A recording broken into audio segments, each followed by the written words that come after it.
Friends, કેમ છો તમે બધા? મજામાં? શ્રી રાધે. તમારા બધાનું સ્વાગત છે મારા ન્યૂ બ્લોગમાં. મેં ફિલહાલ ઓફિસ આવી ગયો છે. ઓફિસમાં બેઠો છું અને કામ પતાવીને આવ્યો બહાર.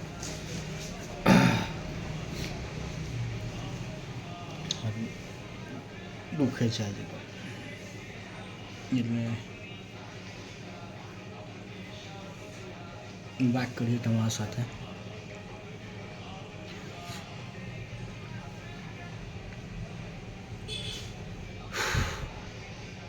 ખબર નહીં પડતી ક્યાંથી શરૂઆત કરું વાતની, પણ વાત તો કરવી જ છે.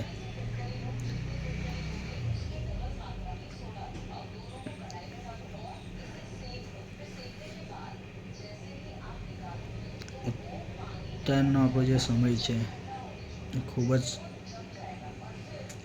તમને કઈ રીતના સમજાવું, તમે બધા જ જાણો છો કેવો ચાલી રહ્યો છે ને આગળ જતાં કેવો જશે. ને જે રીતે આપણા દેશનું તંત્ર છે એ રીતે તો ખબર નહીં કે પાછલી જિંદગી કઈ રીતે જશે, સારી જશે ખરાબ જશે તો ખબર નહીં, પણ એટલું ખબર છે કે જો કંઈ સેવિંગ ના હશે તો ભૂખે મરવાનો વારો આવશે. એટલે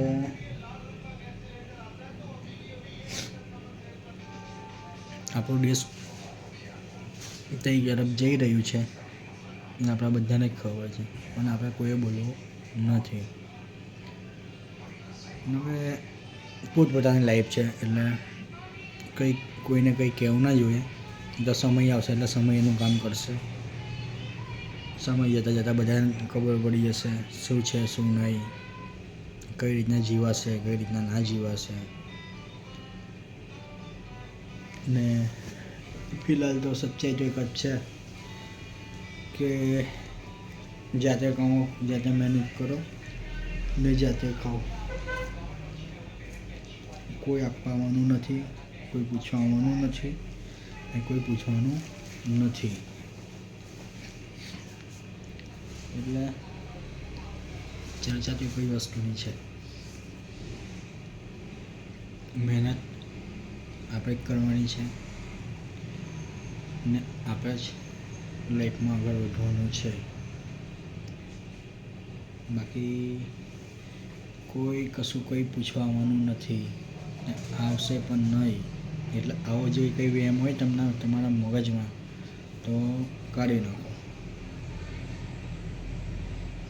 આવનારા સમયમાં જો કોઈ ભાઈ ના હશે, કોઈ છોકરો ના હશે, કેમ કે તંત્ર જ એટલું ખરાબ થઈ જશે, મોંઘવારી જેટલી હશે. આજે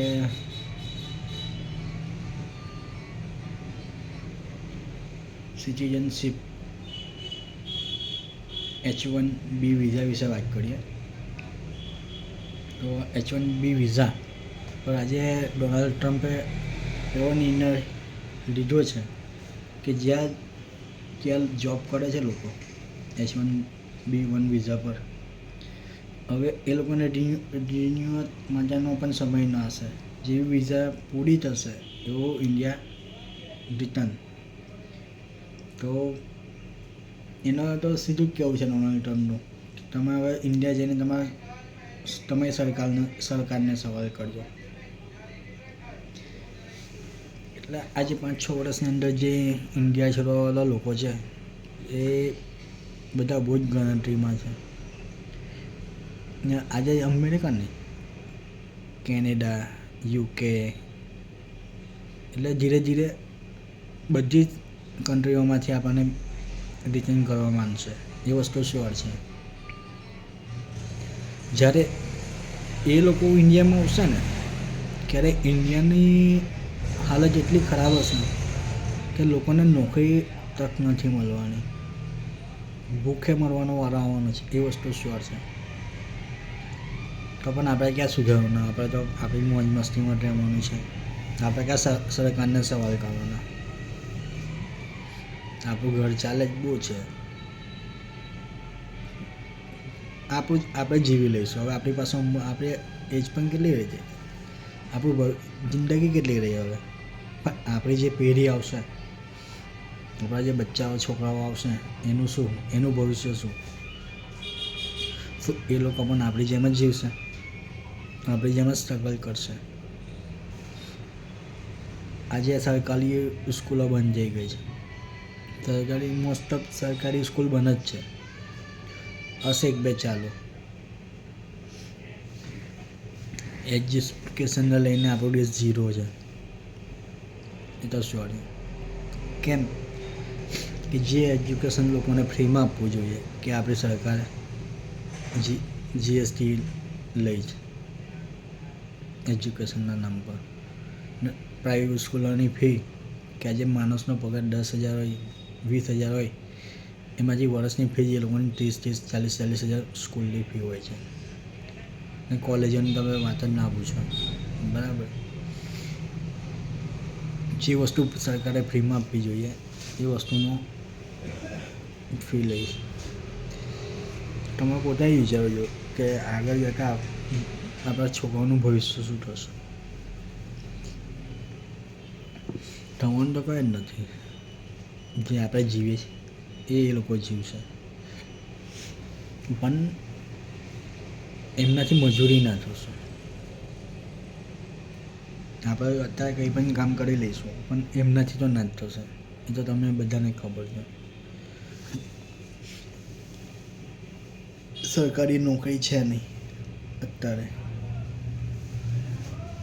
નોકરી માટે દર ધક્કાઓ ખાઓ ને ઓળખાણ હોય તો તમારું મેળ પડશે. જો નોકરી લાગે તો રિશ્વત આપવી પડશે, તો જ તમારો મેળ પડશે. બાકી તો મેળ પડવાનો નથી. આજે તમારે કોઈ પણ સરકારી નોકરી મેળવી હશે તો 20-25 લાખ રૂપિયા તમારે કમિશન આપવું પડશે, ત્યારે જઈને તમને નોકરી મળશે. ભલે તમારા પર્સન્ટેજ સારા હશે, ના હશે. 90માંથી એક જ છોકરો એવો હશે જે કુદરતી એનું નસીબ જોર કરી જતું હશે તો એને નોકરી મળતી હશે. બાકી 99% છોકરાઓને તો રિશ્વત જ આપવાની છે. એના મા બાપે માંડ એમને ભણાવ્યું હોય